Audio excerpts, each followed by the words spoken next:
การเนี่ยเจ้าซื้อยังกับสิน้อยน้อยอธิบายไปเลยที่มา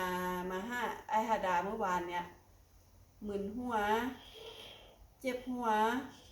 แล้ววันนี้พอเจ็บแล้วนะมันที่เป็นเหมือนเป็นวูบเหมือนเขากวนให้มันมึนอยู่ซะเนี่ยเมื่อวานนี้เนาะหน้าตาก็บ่สดชื่นเหมือนว่ามันหนักมันน่วงมันโหลยแล้ววันนี้พอมาถึงเราเว้าอีหยังเขาว่าแบบเว้าไปผ่านไปนะมันบ่เข้าหูนะเราเว้ามามันก็คือสะท้อนออกไปเบิดนะมันบ่เข้ามาในสมองนะแล้ววันนี้พอสักพักนึงมันก็ยักฝังแต่มันบ่ผ่านเข้าในสมองแต่พอมามื้อนี้มันอาการนั้นมันหายไปเลยมันหายจากที่เฮาเป็นนะมื้อนี้มันบ่เหมือนสมองมันก็บ่เหมือนแล้วก็ตาก็มองเห็นหูดีกว่าเก่าหูก็ได้ยินเมื่อวานนี้หูมันเหมือนมีอีหยังมาบังไว้แบบเว้ายังมามันก็สะท้อนออกไปน่ะมันบ่เข้ามานะแต่มื้อนี้มันใส่ขึ้นมันได้ยินเพียงแต่ว่าเราเว้าไว้เฮาก็เลยฟังบ่ทันมันก็เลยบ่เข้าใจนะที่อันนี้คืออาการของหูแต่อาการของแขนเมื่อนี้มันก็บ่เจ็บหลายมันรู้สึกเบาจับมาซะเนี่ยมันเบาเมื่อวานนี้จับไปซะเนี่ยก็โอ้ยเหมือนอยากให้นวดพุ่นล่ะแต่ว่าเมื่อนี้มันเบาขึ้นมันดีขึ้นแค่แต่ขานี่รู้สึกว่าเจ็บมาทีแรกก็เตะมานะว่าคือเข้าบ้านเรานะแล้วพอดีผมมื้อนี้มามันก็ยกขามันก็เหมือนเฮาเตะก็จริงแต่ว่ามันเบากว่าเก่ามันก็ยังเตะอยู่แต่ว่ามันเบากว่าเก่ามันคล่องตัวกว่าเก่าแต่เมื่อวานนี้มันเป็นเตะแล้วมันบ่รู้สึกว่าเฮาเตะอีหยังไปแดแต่เมื่อนี้เฮาเตะเฮารู้สึกว่าเฮาเตะแล้ววันนี้มันก็ยกขามันก็เบาขึ้นมาเมื่อวานนี้ขามันก็เบาๆมันหนักแล้วก็ท้องเมื่อวานก็พออืดพออมให้เป็นออกบอกเราว่าอย่าพาค่อยไปกินข้าวแรงเถอะมื้อนี้เราค่อยไปกินน้ำเจ้าหรอกค่อยไปนางเบิ่งเจ้าได้บ่เอาพอเราเฮ็ดให้เอาไม่เลยมาไปกินข้าวเรากินไล่ก็มัวกินไล่ข้าวนะกินได้ดีกินแล้วนะมันก็บ่เฮาอืดพออมกินได้สบายมันสบายกว่าตอนที่เฮาบ่รักษาพอรักษาแล้วไปเราพาไปกินนั่งก็รู้สึกว่าปากเฮาลิ้นเฮามันก็รู้สึกว่ามันแซ่บมันบ่แซ่บเฮารู้เลยเฮากินย่างมันก็มีความรู้สึกก่อนหน้านั้นน่ะกินไปซื่อๆกินพอให้มันว่ากินเข้าไปแล้วมันก็รู้สึกว่าอิ่มซื่อๆเต็มท้องซื่อๆเส้นยังอึดๆซื่อๆเนี่ยแต่อันนี้เฮากินเข้าไปแต่ร่างจากเฮารักษาไปแล้วกินเข้าไปอ่ะมันรู้สึกว่ากินแล้วอิ่มกินแล้วมันเต็มท้องปากลิ้นเฮาก็รู้สึกรับรสได้ก่อนหน้านั้นมันรับรสได้แต่ว่ามันเฉยๆชาๆเลยซื่อๆนะรู้สึกว่าเยี่ยมตกมามื้อนี้เยี่ยมกว่าเมื่อวานเยี่ยมยอดเยี่ยมเจ้าเพียงคิดยังมาป่วยอย่างนี้ก็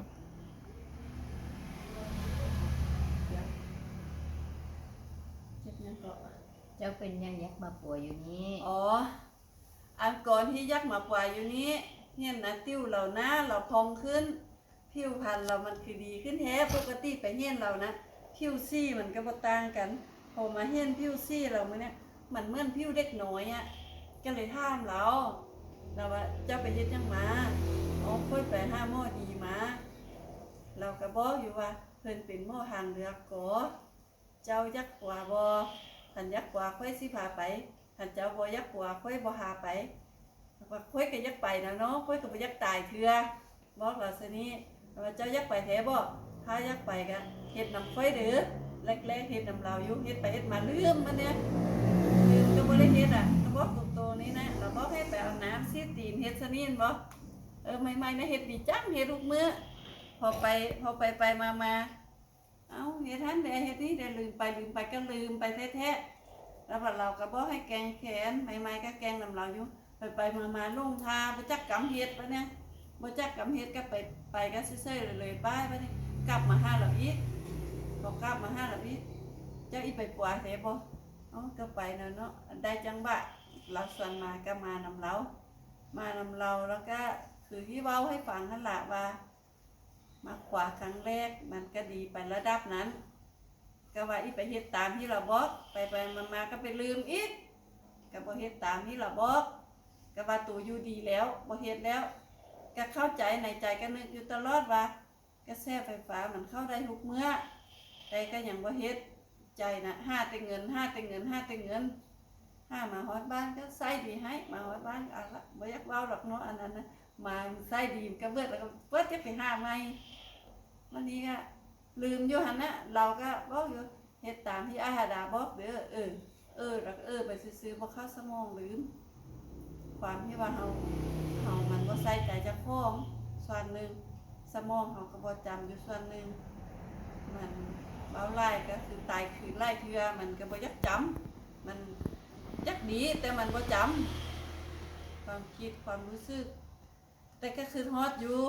คือฮอดเรานะคือฮอดผู้พามานะขอบคุณเราอยู่ในใจขอบคุณเราตลอดว่าถ้าบ่มีเรามื้อนี้กูก็อีตายแล้วเนาะอย่างนี้นะมันก็ความรู้สึกมันก็อีตายแท้ๆตอนนั้นนะแต่มาตอนนั้นกับตอนนี้น่ะค่อยว่าตายแล้วเด้ก็คือความรู้สึกตอนนั้นก็ตายซะแม่นมันเกิดมารักษาเจ้าของว่าหอยแห้หอยเฮงแล้วไปรักษาจนเบิดเงินเบิดทองพอเฮงแล้วจนได้บอกตัวเองว่าอีเป็นหยังก็บ่บอกลูกเพราะว่ามันสุดกับการรักษาแล้วการรักษาของมันเบิดเงินหลายไปรักษาแต่ละครั้งน่ะมันบ่เป็นน้อยๆมันระดับแสนก็200,000มั่ง300,000มั่ง400,000มั่งแล้วมันหลายครั้งบัดเนี่ยลูกห่างกันมาเท่าไหร่เข้าก็บ่เหลือมันเอามารักษาเฮาเบิดจนครั้งสุดท้าย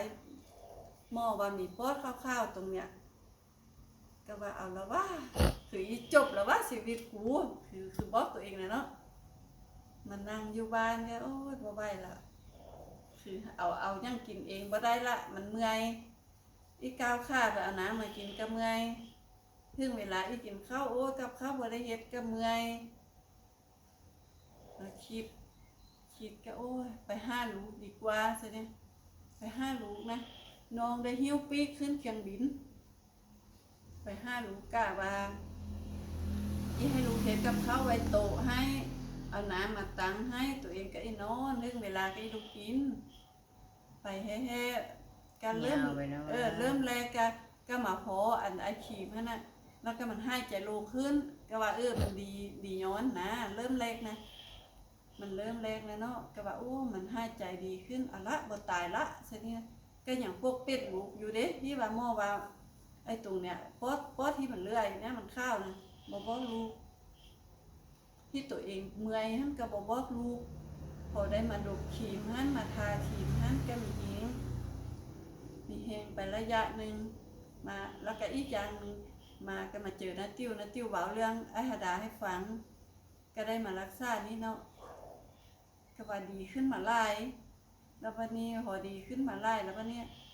กูคือมีอันครีมดีอยู่คือบ่เอามาดมมันก็ว่าอยู่มันก็ว่าไปชั่วระยะมันก็เป็นอยู่มันดีขึ้นอันนั้นก็บ่ได้ว่าอันนั้นก็ดีขึ้นแต่ถ้าบ่มีมันก็ยังบ่ได้ตอนที่เฮาบ่ได้รักษาน่ะเนาะพอเฮาหาไปก็คานอีกแล้วบัดเนี่ยกูอีมาจบกับการใช้ยาใช้ครีมอยู่นี่เบิดมื้อเบิดปีบ่นึกขึ้นได้ยังมีไอ้หาได้อยู่แล้วติ้วส่วนก็ไปก็ไปทางนี่ยุ่งจังงานนะ